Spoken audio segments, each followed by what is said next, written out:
Isang mapagpalayang araw po. Ngayon po ay December 31, 2020. 6 na oras na lamang po at magpapalit na po tayo ng ating kalendaryo patungo po ng 2021. Ano po? Pero itong paksang pinag-uusapan natin ay nananatili po na isang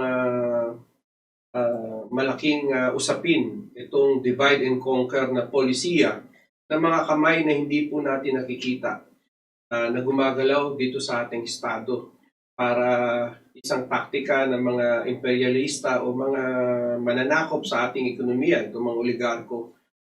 Nasa ika-5 part 5 na po tayo ng ating pagtatalakay. Ngayon pong December 31, Thursday, kayo po ba'y kamusta ho ba? Meron ho ba kayong mga kakainin mamaya bilang salubong sa sinasabing manigong bagong taon? Ano po? At sana po'y pinagdadasal namin na itong taon na darating ay maging ligtas po tayong lahat at umayos yung ating pamahalaan na pagsilbihan ng tunay na katapatan at labanan itong mga taktikang dividay et impera, no, na ito ng mga namumuno sa ating kasalukuyang pamahalaan. Ako po si RJ Abellana Jr. Welcome po kayong lahat dito sa ating palatuntunang Sulong Pilipinas. Kaed Landayan, yung ating kasama po lagi dito sa usapin na ito. Ano po? Welcome po at kamusta ho ba yung kayo ba'y nakapagluto na? Kasi mami, bagong taon na po. December 31 po ngayon. Kamusta po ba? Magluluto naman. Okay po. Pero tayo po kahit na tayo nasa ano na ito ilang oras na lang, New Year na po. December 31, January 1 na po mamaya. Ano po? Ano po bang paborito niyong lutuin? Bagong taon Ano bang paborito niyong lutuin? Ay, ako naman mas masarap sa akin, puto-puto lang Wow! Hindi sa mga masyadong mamantika at sobrang tatamis na pagkain ngayon. Masyado ng westernized at industrialized ang pagkain natin ngayon. Oo nga po. Hindi na katulad nung araw na, alam mo ko minsan, inoobserbahan ko rin yan. Noon, ang lahat ng bahay ay naghahanda ng almusal, naghahanda ng tanghalian, naghahanda ng hapunan. Opo. Ngayon sa panahon ng industrialized na paglikha ng pagkain, pagluluto, marami ng Pilipino ang pamilyang Pilipino ang hindi na kumakain sa kanilang bahay. Pangunahin sa mga lungsod natin at maging sa mga urban na lugar natin. Labas ng malalaking lungsod natin. Umiiral na rin ito. Umaasa na tayo na bumibili na lamang ng luluto ng pagkain. Kaya makikita mayroong mga corresponding na mga pagbabago ito maging sa produksyon ng pagkain, sa proseso at maging sa pag-control sa industriya ng pagkain. Hanggang nagiging industrialized yan, tatandaan, ang control niyan ay pupunta sa monopolyo ng ilan. Ngayon, ang dominant player ay maliwanag na makikita mo. Maganda po maganda yung sinasabi nyo, no, ukol sa pagkain. Sapagkat nung huli tayo nag-usap nung December 29, ano po, Tuesday po, no? Ang tinatalakay natin ay tungkol yung panahon ni Pangulong Ferdinand Edredin Marcos. Yung kalagayan ng ipinasok ng kanyang mga economic policies kumpara doon sa mga iba pang mga nagdaang mga presidente, no? Ito si si Rojas, itong sila Quirino, itong si Magsaysay. Ayan po, no? Kumpara dito sa kanyang administrasyon simula 1965 hanggang 1986, 21 taon. Nabanggit nyo nga na nabansagan nyo na isang klase ng diktador si Pangulong Marcos. Pero yung pagiging diktador niya ay meron itong positibo, meron din itong negatibo na aspeto na nagamit niya yung kanyang kausayan at nabanggit mo na rin nung panahon ni President Johnson. Tama po ba yun? President Johnson ba? Nung panahon na yan, merong inilabas ang 67 mo. Ayan, 67. 1967. Di pa po ako pinapanganak doon. Ano po? Nung panahon na yan. Anyway, nung mga panahon... Napapasa lang ako ng dyaryo. At nung mga panahon na yun, ay merong pag-aaral ang Estados Unidos na itong si Pangulong Marcos ay isang yung tuso na salita, ako ini-interpret ko, yung tuso, isang matalino na negosyador, isang matalino na leader ng bansang Pilipinas kumpara dun sa mga ibang mga diktador na nandito sa Asia na siyang bukod tangi. Ano? Binanggit mo na isang mahalagang sangkap para maging industrialisado ang isang bansa ay ang bakal. Ano ang ginawa ni Pangulong Marcos patungkol dito sa bakal, no? Itong industriya nito. Ay yung sa bakal, ay nun lang tayo nagtayo ng integrated steel mills. Ibig sabihin, pag kinuha mo yung bakal, ipinasok mo ron sa mill na yon, galing sa minahan, pinasok mo sa mill, ang lalabas ay rin produktong bakal. Ito kasi ang basic Kung gagawa ka ng building, kailangan mo ng bakal. Gagawa ka ng mga pagawaan, kailangan mo ng bakal. Gagawa ka ng makinarya, kailangan mo ng bakal. Gagawa ka ng truck, ng sasakyan. Kaya, ang layunin nito na ikaw ang magpuproseso ng bakal ay makapaglagay ka pangunahin ng mga heavy industry. Yung mga industriya na lilikha ng mga bagong industriya. At yan ay sinikap talaga ni Marcos. Katangi-tangi yun. Nagkaroon na tayo ng progressive car manufacturing noon. Doon nga ito yung karbayan. Nagkaroon tayo ng integrated steel mill. Nagkaroon tayo ng shipyard. Yung pasok ko na yan. Ngayon, nakalimutan ko ano ng pangalan. Shipyard. Dahil kasi ang Pilipinas, kung titignan po natin, ang Republika ng Pilipinas, tayo napapalibutan ng karagatan ni hindi natin na ma-maximize yung tinatawag nating potential dun sa sea power. No? Yung na maaaring malikha mula dyan sa mga karagatan na yan. Kayo po, sa sektor ng kaya ang aniba na manggagawa, mangingisda, kaya kayo merong ganyang sektor na kasama sa inyong organisasyon, ano ang potensyal na nililikha? Bakit ito nililikha ni Pangulong Marcos? Dahil yung kanyang vision, nakikita niya na tayo ay isang pwedeng maging sea power na bansa. Kaya niya dinevelop yung shipbuilding, itong bakal, kasabay pa rin nung sinasabing industrialization, dapat tayo ay merong matatag na food security, which is yung bigas, yung agraryo na usapin, dalawa po yan di po ba? Ang pagsusulong ng isang kaunlaran ng isang bansa, dapat maayos yung revolusyong agraryo mo. Maayos din yung revolusyong industriya mo. Dalawa yan na magkasabay na dapat isulong. Nung panahon ni Marcos, nangyari ba yan? Nung panahon ni... Sa agraryo muna tayo. Agraryo. Opo.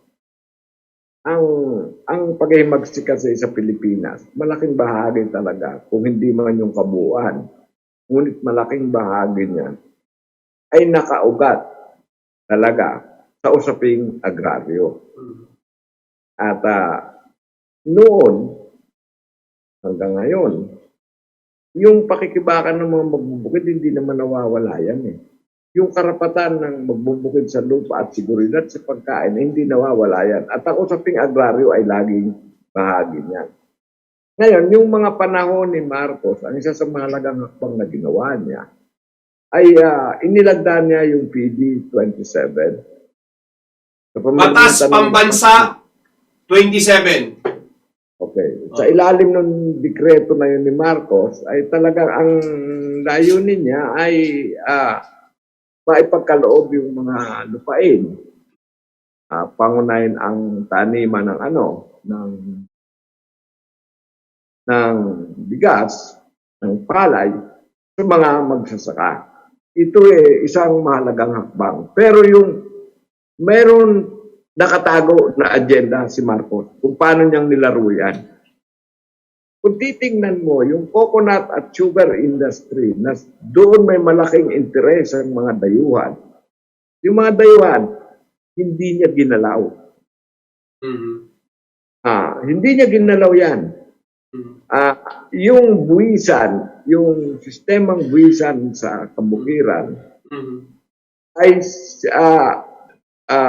nung panahon ni Macapagal, ay napagtibay yung buwisan sa palayan at maisan. Nung panahon ni Marcos, na naupo na siya, noon lamang napagtibay yung sa palayan ay yung sa Nyugan, sa Tubuan, at sa iba't ibang buwisan Hindi katulad ng nangyari sa palayan na ipinamigay na yung lupa sa mga magsasaka. Sa panahon ni Marcos, pumayag siya na buwisan. Ang unang dahilan kung bakit nakahuli ito, ang sinasabi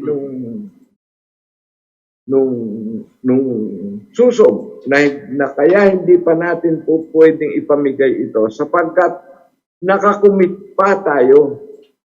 Ang Pilipinas, pangunay ng asukal, ay nakakumit pa sa foreign market. Kaya ilagay ito sa buwisan, yun ang inilagay. Kaya hindi pa natin po pwede ito ipamigay. I-extend natin ng kaunti at manatili lamang sa buwisan sapagkat ito ay nasa ilalim pa ang mga produkto na ito ay nakakompromiso sa foreign market. Na masisira tayo sa foreign commitment kung ipamimigay kaagad ito. Kailangang manatili ito, magbabago lang ang sistema ng partihan. Pero kahit na yun, may tuturing pa rin revolusyonaryo at magpapasya yun sapagkat makikita mo yung determinasyon ng isang leader kung paano niya pinipilit na magbago. Pero kung makikita mo na yung tali ay nananatiling naroon sapagkat yun ang dalawang mahalagang produkto agrikultural. Ay isa pang bahagi.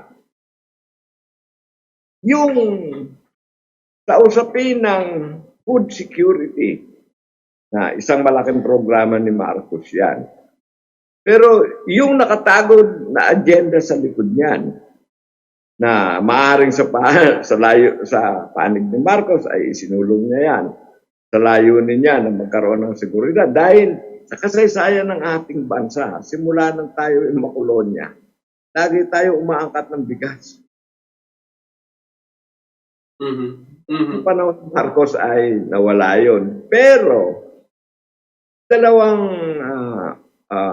malahalagang sangkap ang naging dahilan kung bakit nawala yan sa panahon ni Marcos. Una, nung makaalaya ang magsasaka sa kamay ng mga Panginoong may lupa, pagkat napat sa kanila yung lupa, natural, yung paghahangad at aspirasyon nila na magkaroon ng lupa ay nagpataas ng moral sa kanila yan. Ikalawa ay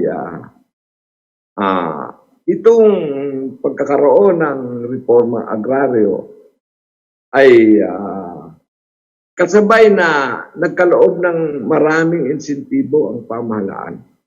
Nagkaroon ng mga pautang, nagkaroon ng subsidy sa puhunan, nagkaroon ng subsidy sa pambili ng bigas. Pero sa kabila nito dapat pa rin natin makita na totoo na may mga pagpapaunlad na ginawa. Totoo rin na dahil doon ay lumaki ang ani ng bansa. Ngunit, Yung pagpapalit ng teknolohiya sa produksyon ay naging daan naman para pumasok sa atin ang bagong mga imperialista. Yung bagong mga ngalakal, bagong pagawaan sa industriya ng agrikultura. At yan, makikita mo, nagsimula tayo ng malawakang paggamit ng sintetikong pataba. Synthetic fertilizer. Natuto tayo gumamit ng mechanized na agriculture.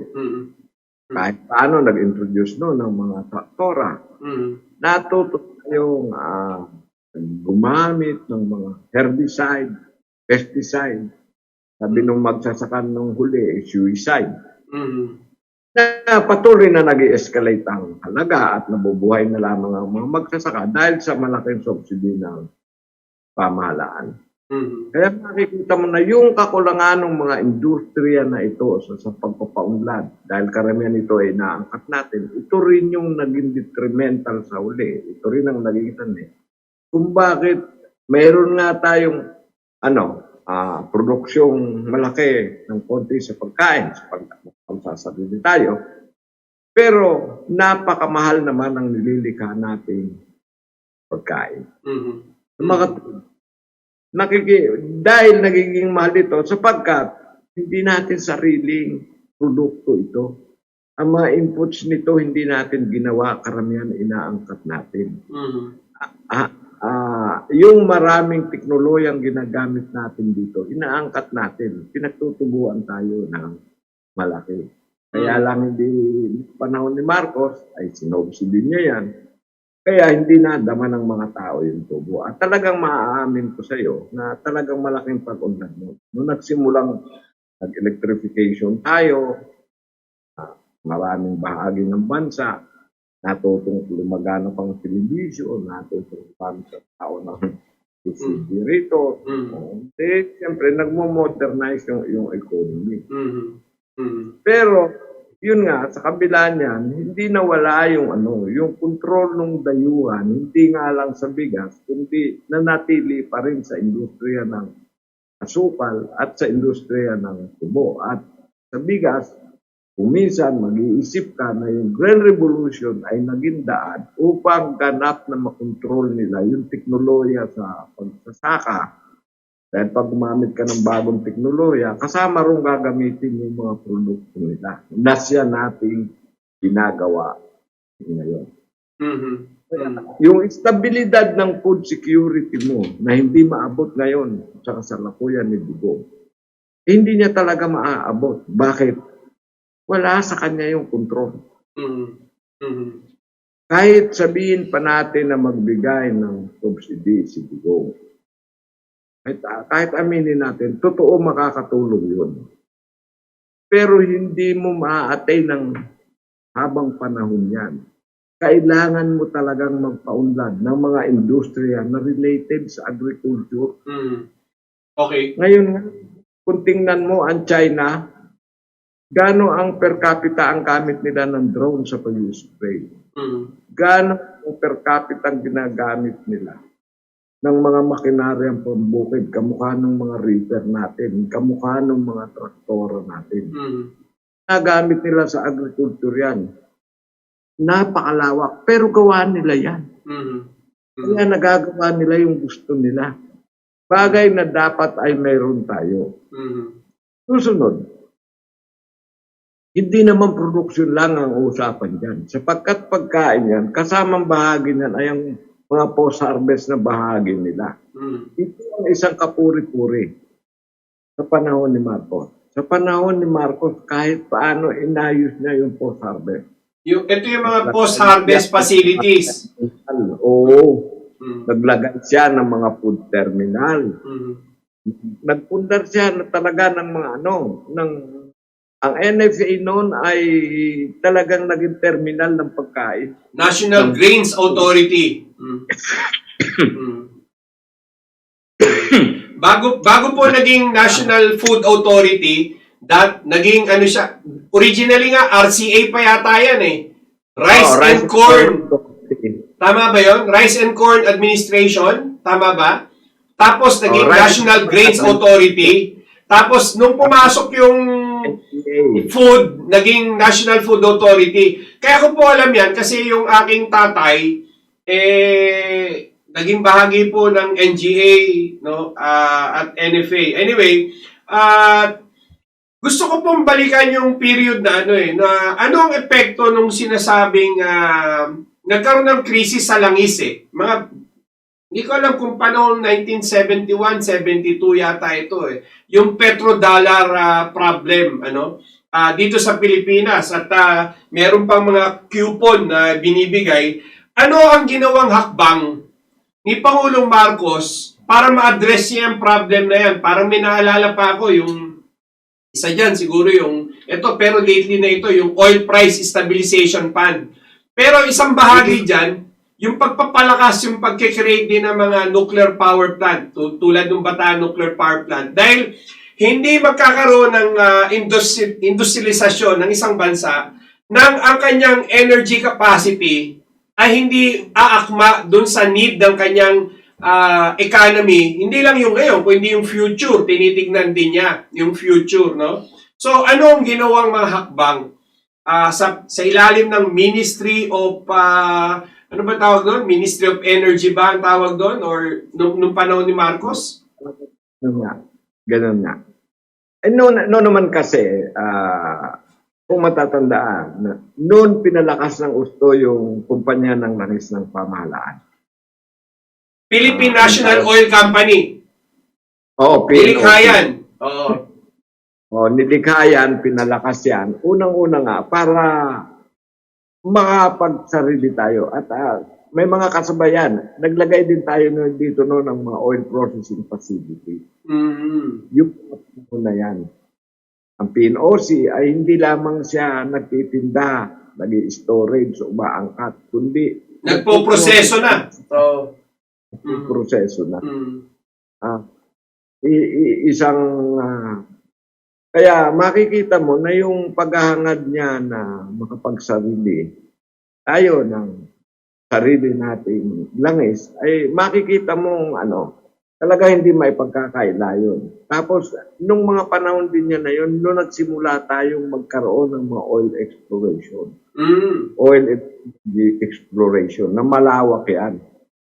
Kaya nga lang, nagkahinto-hinto ang nakatuloy namang yung gas exploration dyan sa Palawan. Ngayon, sa iba pang aspetong ekonomiya, mahalaga rin na banggitin na hindi lamang sa larangang ekonomiya, mayroong mga pagbabagong ginawa si Marcos. Kaya nga nilagyan ng Ministry of Human Settlement na ginagaya ngayon ni Digong. Naglagay talaga ng mga malalaking mga pabahay na malalaki noon si Marcos. Ito po yung mga BLIS.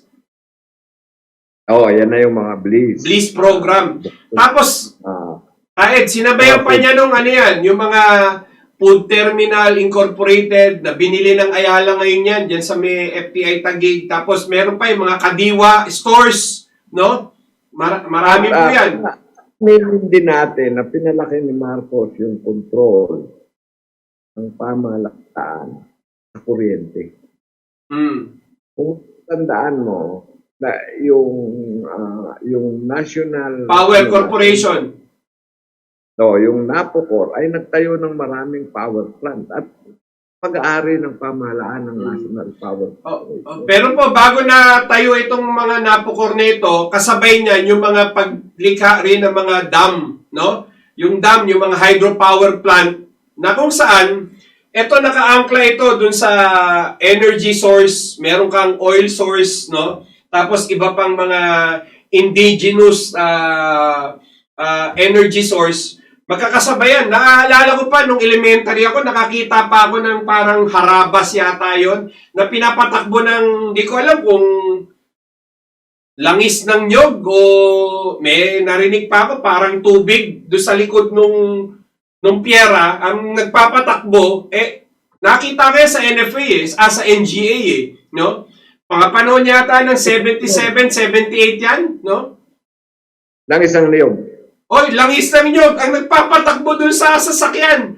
Eh, that was, ako, na-witness ko po yan dahil na amoy ko nga dun sa, kasi nasa likod yung makina eh. Wala dun sa harapan, kasi separate yung tanker nun eh.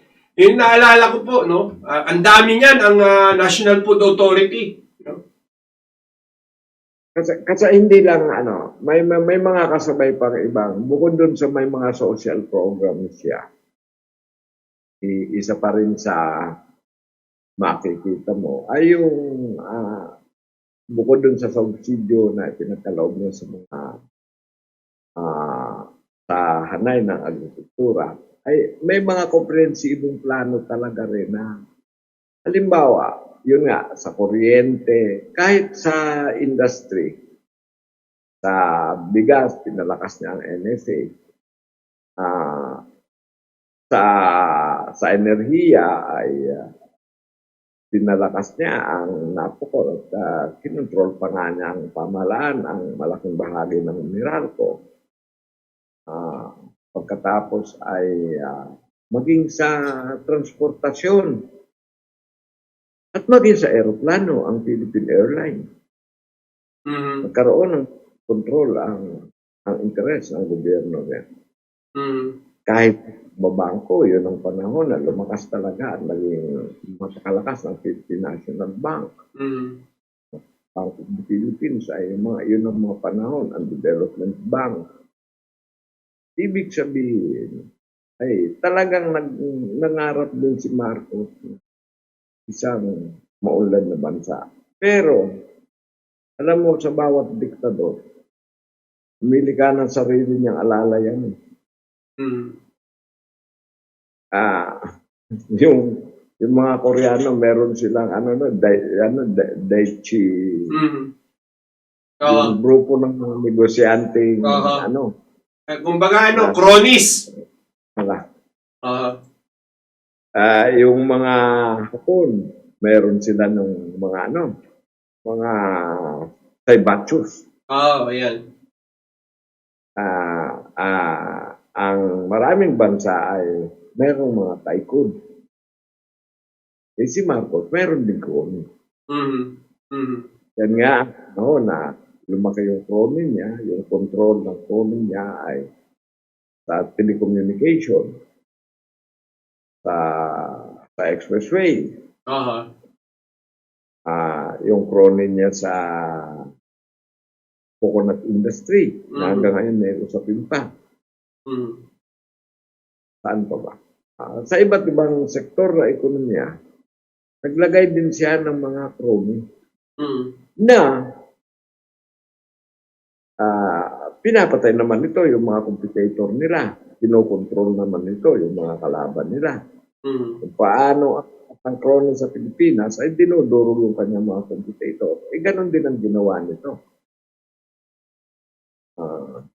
Kaya makikita mo na kung paano may mga pag-unlad, may paghahangad si Marcos, pagsarili tayo, magkaroon ng pag-unlad, pero nandoon pa rin sa isang bahagi yung diktador na katangian ng pamahalaan ni Marcos.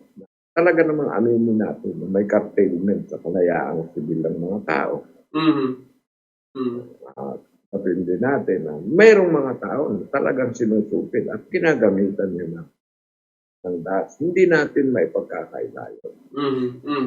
Paano ang administrasyon ni Marcos ay lumikha ng bagong crony? Lumikha rin ito ng bagong kagalit. Ito tandang crony. Itong matatandang oligarko. Kung paano ang administrasyon ni Marcos ay gumawa ng oligarko na kamukha ng sila Danding, sila Luciutan, mga liyaring Marcos yan.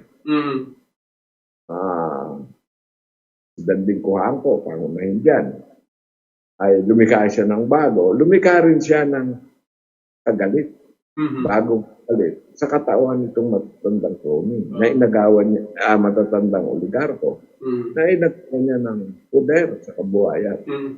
Pangunahing pagkasaan dyan ang Ayala, Aminin din yan. Nagdidemonstrasyon sila nun. Mhm. Ikalawa, sa likod ng Ayala ay yung interes ng negosyo ng simbahan. Mhm. Mhm. Alalahanin natin na ang malaking bahagi ng kabuhayang Ayala ay nakaugnay sa simbahang Katoliko sa Pilipinas. Anumang paghahangad mo na magipit ito, kasi naagawan sila ng mga oil mills. Naagawan sila ng mga sugar mills. Nakalaman din dyan eh. Ang tawag kay Danding noon, Pacman. Hindi, pinapak yung kanilang San Miguel Corporation. Yung Andres Soriano Corporation, noong una, hawak-hawak nila. Nung huli, lumilitaw, nasa ilalim ng control na Enrile. Ito yung naglawag ng katapatako ng mga lupa.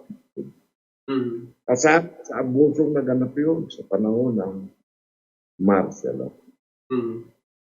Ngunit, isa sa malaking sasabihin natin na positibong makikita natin, talagang mas positibo ang patakaran panlabas ng Pilipinas sa panahon ni Marcos.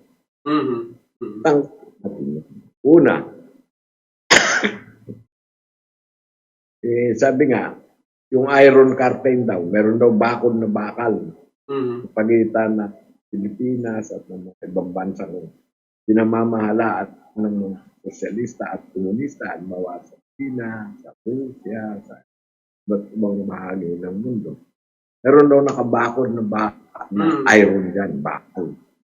Hindi ka maaaring tuloy. Pero yung bagay na yan, sinabi ni Marcos, hindi totoo yan. At katunayan ay nakipagmabutihan tayo sa mga bansa. Unlad natin yung ating diplomatikong relasyon ng Soviet at pati yung relasyon pangkabuhayan para nga makaiwas tayo doon sa mababang presyo ng asukal. Asukal na ipinali natin sa pamilyang Amerikano ay ang ginawa natin ay yung malaking bahagi ng asukal at mantika natin, dinala natin sa Russia, kapalit ang mga langis at pagkabaan ng mga Yan ay naganap sa panahon ni Marcos na ngayong nagigipit tayo, siguro pwede rin natin mag-iisang paraan nito. Kasi sa ngayon, sa kasalukuyan ngayon, nakasubsob ang halaga ng mantika. Bansa.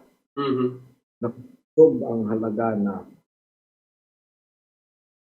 asukal sa world market. Hindi dito sa local market, sa world market. Nakasubsob ang halaga niya.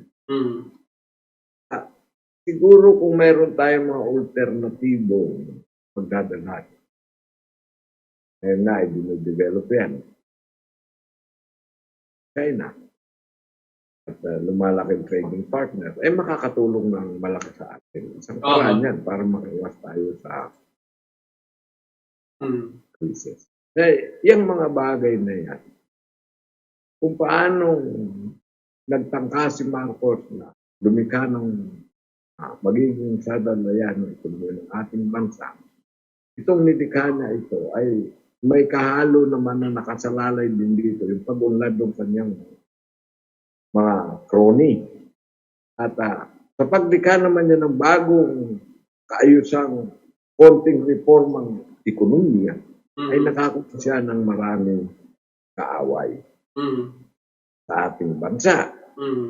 At sa pagpapatuloy niya ng kanyang mga patakarang panlabas na kumalas doon sa kinagawian na laging nagiging, sabi ng mga Tagalog, buntut paikot. Ibig sabihin kung saan kahilahin susunod ka, buntut paikot sa patakarang Amerikano. Pag nangagat yung Amerikano, mangangagat ka rin. Pag nakipag-away yung mga Amerikano, una ka pang kakahol kaysa sa kanila. Yung mga ganyan tendensiya, ay nakita mo na tinutulan talaga ni Marcos. Kung titingnan mo ngayon, itong mga tendency na ito, siyempre lilika ng ng animosity. Sa panig ng Pilipinas at Amerika. Kaya, nung lumitaw yung issue na yan, ginamit na issue sa kanya ay ang tukol sa human rights. Mm. Na totoo namang mga maliliit na violasyon sa ating bansa. Pero, at kung mayroon mang malaki, pero hindi yun ang esensya kung bakit sumisigaw ang Amerika ng human right violation sa Pilipinas. Mm. Kung ikukumpara sa violation na ginamit nila ng kaalinsabay na panahon na yun sa Vietnam, na minamassacre mo yung tao, kamukha nung Malayo. ginawa nila sa Baylay. Okay. Kung kamukha nung ginawa nilang pag-violate sa Cuba, na sinalakay nila, pinadalhin nila, nagpadala sila ng special forces. Kung kamukha nung ginawa nilang pananalakay at panunupil sa Indonesia, na ginawa nila kay Sukarno at dito sa mga komunista at mga leader manggagawa sa Indonesia, na sabi ko, dumanak ng dugo, nagkulay-pula yung mga ilog So, sa dami ng pinatay. So, ibig sabihin po, etong mga ginawang mga polisiya na ito, particular sa economic build-up na gustong gawin ni Pangulong Marcos noon, sabi nyo, lumilika rin ito ng mga katunggali dun sa kabilang bakod na hindi nabigyan o nawala dun sa linya, no? Yung mga dating mga higanting oligarko, halimbawa, yung Meralco mula sa Lopez, Ayan, nung lumapit ang pamilya Lopez diyan sa usapin ng Meralco na yan, binili ng gobyerno, pero iba ang istorya na lumalabas diyan sa usapin na yan. Ayon naman doon sa definition ng mga ibang mga nagkukwento diyan sa problema ng Meralco. Marami pa pong mga issues, no? Pero itong mga tao na ito, ang mismong ginamit ng mga nais yugyugin ang bansang Pilipinas, hindi yung administrasyon ni Marcos, kung hindi ayaw talaga nila na maging self-sufficient, industrialized, independent ang Pilipinas, na dahil kapag na-build ito, halimbawa, napatakbo yung Bataan Nuclear Power Plant at nasabi na ang Bataan Nuclear Power Plant ay piso lamang ang sisingilin, no, per kilowatt hour sa taong bayan, mawala negosyo talaga yung mga ibang mga oligarko na nariyan, no, na nakaabang lamang. Ito ang nagtulak kung bakit nagkaroon ng tinatawag na coup d'etat noong 1986, no? Sama-sama na yung dahilan. Nung sinimulan kasi ni Marcos yung relasyon sa Unyong Soviet, dyan sa Libya at iba pang mga bansa na medyo hindi komportable ang Estados Unidos o yung mga imperialista na kumakausap ka ng mga bansang yan, ayaw nila na matularan yan. So, kasama na rin dito yung pagbibigay ni Marcos ng pagpapaikli ng base militar ng Amerikano. Mula sa 100 taon ay ginawang 50 taon, binawasan pa, no? At pinataas yung renta. Kaed, no? Pinataas mo yung renta. So, ibig sabihin po, pumapalag. Po?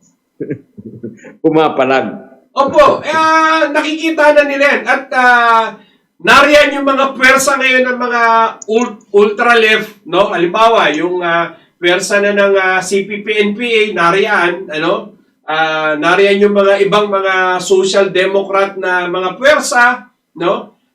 Na mayroong link sa Socialist International. Tapos nandiyan yung mga local oppositions. Ito na, pumasok na yung Partido Demokratiko ng Pilipinas, yung laban, yung lakas ng bansa, yung paggamit sa simbahan. So halo-halo. So nagkaroon ng parang united front action versus the dictator. Yung sinasabi mo nga on the human rights issue, etc. etc. Pero ang talagang pinupunteriya nito ay ekonomiya. Ayaw nila maging matagumpay yung ating gobyerno para maging isang industrialized na bansa, no? Natingin ko yan yung direksyon na pinapangarap, no, ng mga economic policies na ginawa noon ni Marcos, even though meron siya mga crony at yung kanyang katangian nga ay diktador at hindi naman sabihin nating hindi talaga masyado naging open dahil may martial law period pa noon hanggang sa nalipang martial law, no? So lahat ng mga bagay nito ay nagamit para pabagsakin yung gobyerno ni Marcos noong 1986. Yung mga pangyayari na yan, dapat kung yan nga, dyan mo nga makikita kung ano yung divide and rule. Kung paano yung tunay na kaaway ay nakapagtatago. Yung katauhan ng imperialismo ng mga imperialista ay nakapagtatago sa likod dahil nahati yung mga mamamayan at kahit yung mismo namamahala. Sa ganyang paraan, napaninatili nila yung kontrol. Sa kabila ng katotohanan na bumagsak si Marcos at na nagtagumpay yung sinasabi nilang EDSA People's Power, bumalik ang demokratiko di umanong kaayusan na masyadong malaking question mark din. Dahil nung panahon ng martial law, totoo rin na mayroong mga pagpatay harap ng mga demokrador. Pero hindi naman sa harap ng Malacanang. At hindi naman ganun karami. Dito sa panahon ni Cory, ang unang naging biktima ng massacre ay yung mga tao mismo na tumulong sa kanyang umakyat na poder. Yan yung sinasabi niyong Menjola Massacre. Sino ba yung mga tao na ito? Ito yung mga katulong na bumawi di umano ng demokrasya. At nag-install. Pagkayaring mabawi, yung demokrasyang kapangyarihan na sinasabi nila, in-install nila. Yun mismong kapangyarihan na yun ang naging dahilan ng malakihang massacre sa panahon ni Cory. Nakikita mo ngayon na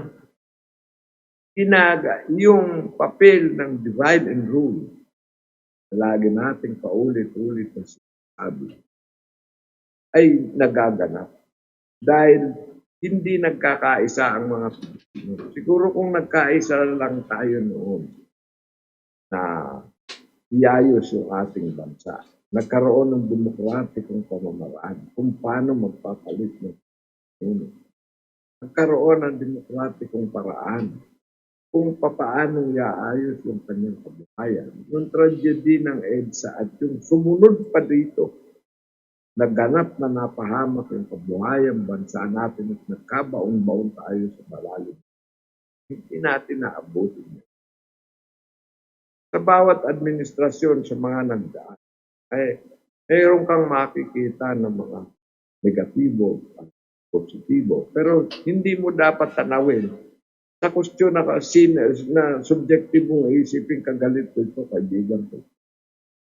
Kung tayo ay tunay na makabayan, dapat tanawin natin ito na isang objektibong yung magagandang bahagi na isang mga objektibong mga pangyayari na dapat na pagpatuloy natin maging sino man ang naririyan. Ang mga negatibo naman, ituro natin sa taong bayan kung paano iwawaksi ito. Ang sinasabi mo ba, Kaed, yung kinakailangan meron tayo laging critical collaboration. Doon sa definisyon ng kapag maganda ang ginawa ng isang administrasyon at ito ay nagsisilbi sa interes ng populasyon, mapamahirap o mayaman, demokratiko siya, suportahan natin. Pero kapag ang gobyerno naman na ito ay hindi tumutugon at nagiging anti-people naman yung mga policy, dapat mo naman siya i-criticize. Ito ba yung sinasabi mong critical collaboration? Hindi lang sa punto na yan, Kaagay. kung talaga naman ko sobra na, di kailangan yung demokratikong puwersa. Ialis lang natin sa demokratikong kaparaanan. Okay. Ang mabigat dito, meron demokratikong kaparaanan na nagaganap, pero nahalata mo na hindi naman talaga demokratiko. At the end of the day, kapag tatapos ng demokratikong proseso, hindi naman nagbago ang kalagayan eh. Tama. Biyayaan ng mga prosesong demokratiko. Pag sinabi natin demokratiko, ito yung diwa ng kagustuhan ng maraming mamamayan. Tama. Tama po. Yeah. No? Ito yung diwa. Pagkayari nung himagsikan, hindi naman demokratikong nagaganap. Sino bang may gusto na maghirap? Manatili ka sa napakalalim na kahirapang hindi ka makakaahon. Taon-taon kang nagsisimikap na umahon. Sino pa ang nangyayari sa atin na sa tuwing mayroong bagong presidente, umaasa tayo at sa pagtatapos ng kanyang panunungkulan, minumura natin. Nangyari sa ating bansa yan.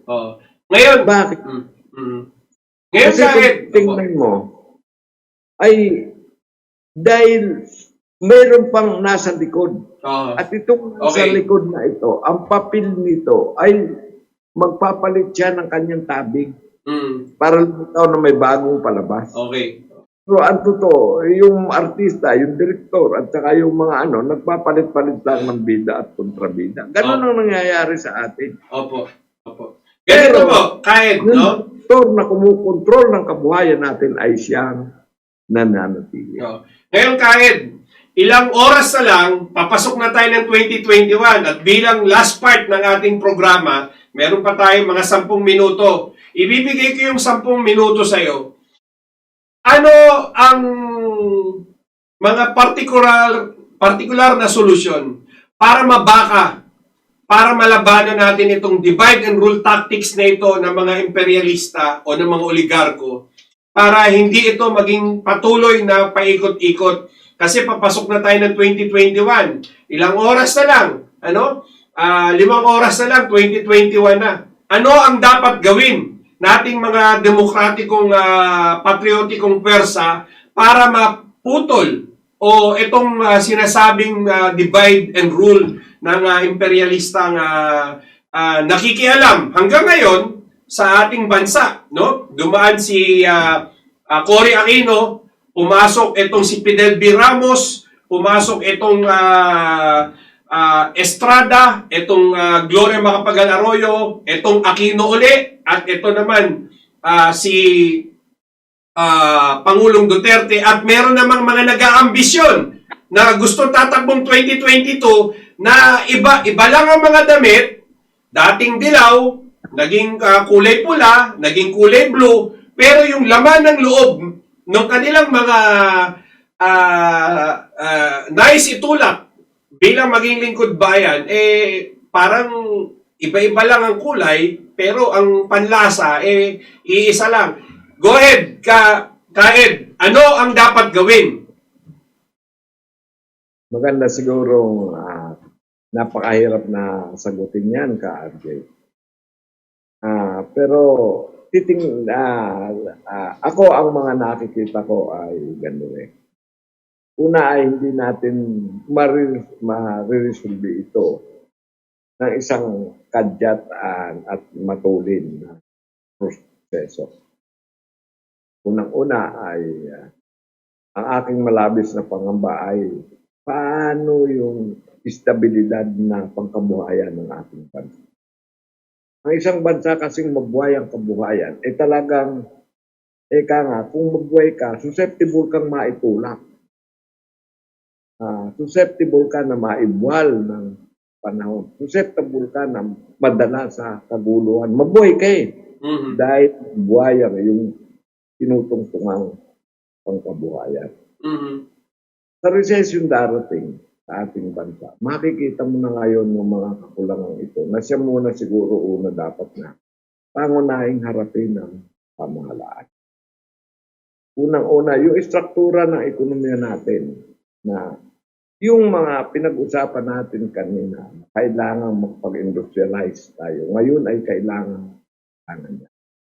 Kasi ang malaking bahagi ng sektor ng ekonomiya natin yun ay nandun na sa service sector na ekonomiya. Ito na yung mga tao na kung hindi magbebenta ng kanilang nakapagawa, magbebenta ng kanilang katangian.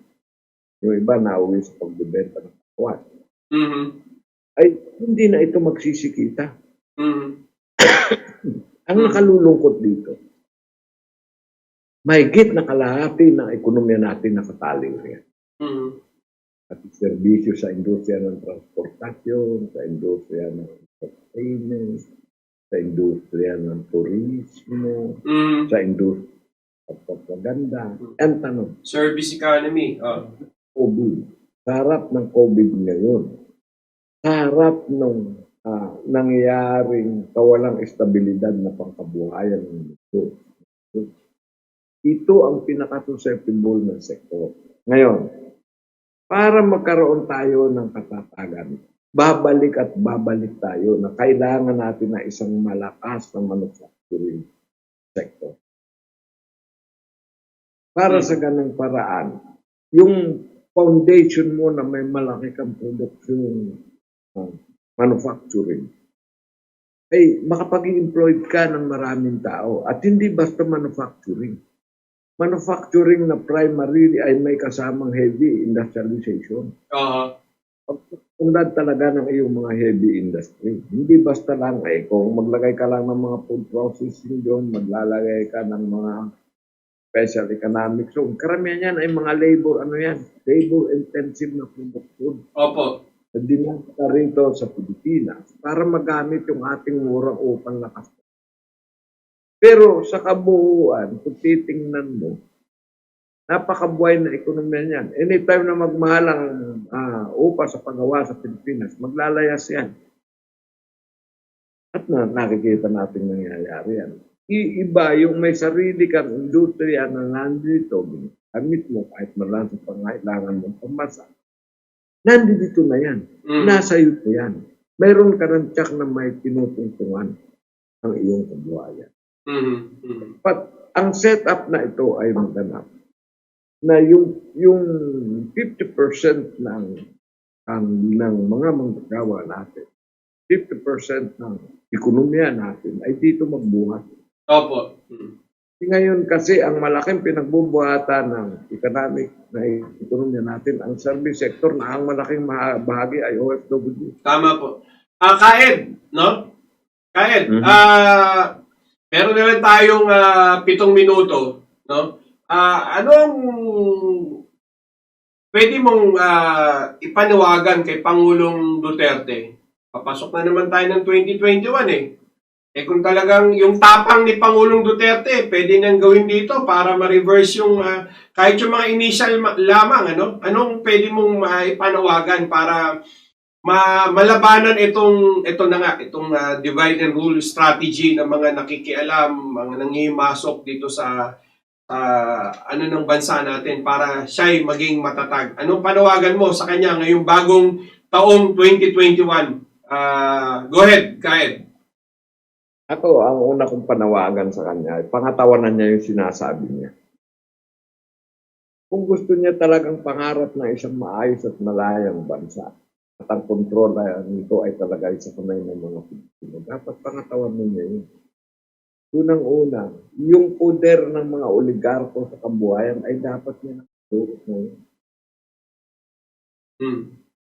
Kontrol ng mga Pilipino, pangunahin, kuryente, tubig, elektrisidad, transportasyon, huli pagkain. Yan, magagawa niya yan. I-repeal yung rice tarification law, ibalik yung dating poder ng NFA, palawakin ng mga food terminals natin. Yan, magagawa ng presidente yan anytime. Doable yan. Anytime, pwede niyang ilagay sa control niya itong mga power lines na ito. Inano lang naman yan ibinenta pinratize na lang yan. Dapat bawiin yan. Opo. At ano karami yan? Linya ng kuryente, plant ang gumagawa ng kuryente, distribution ng kuryente. Dati namang ari ng pamahalaan yan, ba't ba hindi bawiin yan kung yan ay makakatulong sa pag-unlad ng ekonomiya? Ganyan din sa tubig. Ganyan din sa gasolina at crudo na dating may kumpanya tayo, pinrivatize natin. Ito mga doable na hamon sa presidente na dapat niyang gawin. Ikaw, mapapatatag niya yung kanyang katayuang politikal sa pamamagitan ng ibalik yung konsultasyon, ibalik yung sistema na ang pagdidesisyon ay nagbubuhat sa baba. Dapat ini-empower yung mga barangay papunta sa itaas at pagkatapos doable yan. Magagawa ng presidente yan. Konsultahin niya itong mga affected sectors na ito. Yung kaguluhan sa Mindanao, mas madaling masusugpo yan. Anumang hugis ng terorismo, pag ang kalaban mo ang taong bayan, hindi makakatagal yan. Ito yung pinakamatibay mong depensa. Paano ba dinidestabilize ngayon? Kung sasabihin mo, ang pagkilos na terorista, yan din ang pagkilos ng destabilisasyon. Paano ba dinidestabilize ngayon ng Venezuela? Paano dinidestabilize ang Cuba? Paano dinidestabilize ang Bolivia? Sino lumalaban? Hindi naman simpleng yung gobyerno. Yung mga mamamayan ang nagtatanggol sa bayan nila. Okay, gusto natin manalo laban dito sa giyera na ito ng terrorism. Kailangan ay magagawa natin yun kung demokratikong makikilaho ang taong bayan. Ang paglaban dito sa terrorismo ay yung demokratikong pakikialam ng taong bayan. Pero hindi yan ang naganap, baliktad ang naganap sa atin. Ilang grupo ang command laging nasa itaas para maipatutan ng mga sa itaas. Gagamitan mo ng puwersa militar. Hindi magmumukha kang ang diktador kahit hindi na intensyon. At yan ang nangyayari sa atin. Kaya kung gusto ni Pangulong Duterte na maging magkaroon siya ng magandang legacy, dapat payamanin pa niya yung demokrasya. Hindi yung demokrasya ngayon. Dapat nga ang pakipagkonsultasyon niya, hindi siya makipagkonsultasyon dito sa mga politiko na ito. Naku po. Ano ba ang ipapayo niya sa kanya? Una, magpapayo yan dahil may interes sila. Hindi, may papanigan na yan. Ikalawa, magpapayo yan dahil may pinangangalaga ang interes ng kabuhayan. Ikatlo, magpapayo yan, magsasabi yan para sa kanilang kinabukasan sa interes nilang pampolitika. Anong mga magpupulot mong tama rin? May objective ka bang makukuha rin? At meron man talagang ganap na solusyon na mayaalok yung mga tao na yan. Isa pa, madali niyang magagawa. Ito, nasa puder niya. Tanggalin niya yung kanyang mga economic advisor. Ganyan panilin lang na ginagawa ngayon ni Jokno bilang nandyan sa Central Bank. Alam mo, no, isang araw nagpalabas siya ng pahayag, sabi niya lumalaki pa yung reserba natin dolyar. Para bakit sabihin, kung malaki yung reserba mong dolyar, matatag ka. Pero hindi niya ipiniliwanag na kaya malaki yung reserba ng dolyar. Sa kabila ng pumapasok na dolyar dito, galing sa export at sa OFW ay lumaki. Kaya pala lumaki. Lumaki yung utang natin sa labas ng bansa ng mga dolyar. Lalaki nga yung dolyar natin. Ang tanong, yung long-term na effect ng malaking utang. O susunod, hindi lamang yung long-term na effect at sa pag-utang. Yun mismong patakaran ngayon. Pumasok na tayo dito. Mabuti, may panahon pa tayo. Mayroon pang panahon para i-ratify yung bagong kasunduan sa pagitan ng ASEAN, ng China at saka ng Japan. Bagong Pacific Cooperation na nilagdaan kaya nung lamang ni Pangulong Duterte. Nagamit yun hindi pagganap na mapapasok sa ating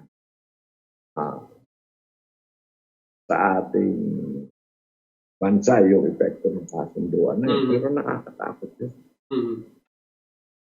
Dito sa ASEAN, pumayag tayo na sa ASEAN market ay halos nag-zero tariff tayo. Ano nangyari sa atin? Nawala ng proteksyon. Yung ating sektor ng agriculture, kaya pumasok dito yung agriculture galing mismo sa mga ASEAN countries. Hindi natin maharang dahil pumayag tayo ng zero tariff. Kaya pag gusto ng pabahay ng Pilipinas, kaya nilang pabahay. Kaya isa sa paraan dyan, patanggalin niya itong kanyang mga economic manager na promotor ng liberalisasyon, ng importasyon, trade liberalization sa ating ekonomiya. Binigyan lang niya ng mamamayan. At ibalik, magkaroon ng regulation sa mga basikong bahagi ng ekonomiya natin. Yan ay doable na magagawa ng presidente. Hindi pa naman uli lahat. Sa uli siguro, sa usapin natin ngayon sa COVID-19, aral ito sa atin na dapat ang pamahalaan. Ako'y dito sa nangyaring quarantine na ito, kung minsan, yung mag-i-implement ka na isang patakaran ng mga nag-i-implement ay hindi ganap na sasakyan ng patakaran. Ipatuto pa dito sa paraan na alam nila. Hindi gagamitin ng puwersa na kailangan ninyo unawain, kundi gagamitan ng puwersa na gawin ninyo ito at inuutos ko sa inyo. Pag hindi kayo sumunod, dadahasin ko kayo. Ganun ang naging impression. Impression siguro ito dapat ay mabago ng ating Pangulo. Kung paano yung kanyang pakikidigma sa droga, ang naiwang impresyon ay gumamit ka ng dahas laban sa droga. Sa kabila ng ang pagpipigil sa dahas ay pigilin mo yung droga. Balik nangyari. Maraming salamat po, kasamang Ed Landayan. Ang mga binanggit mo ay ito yung mga pagbabago dapat ng sistema o patakaran ni Pangulong Rodrigo Duterte ngayong pagpasok po. Ilang oras na lamang, 2021 binabati ko po kayo kahit ng isang malusog, masaya, ligtas na 2021 at mabuhay po ang inyong pagpatuloy nyo lamang po itong ating pagbibigay ng mga mensahe sa ating mga kababayan. Ako po si Ka-RJ Abellana Jr. At ito po si Ka-Ed Landayan. At sabihin po nating lahat, mabuhay ang Pilipinas! Mabuhay!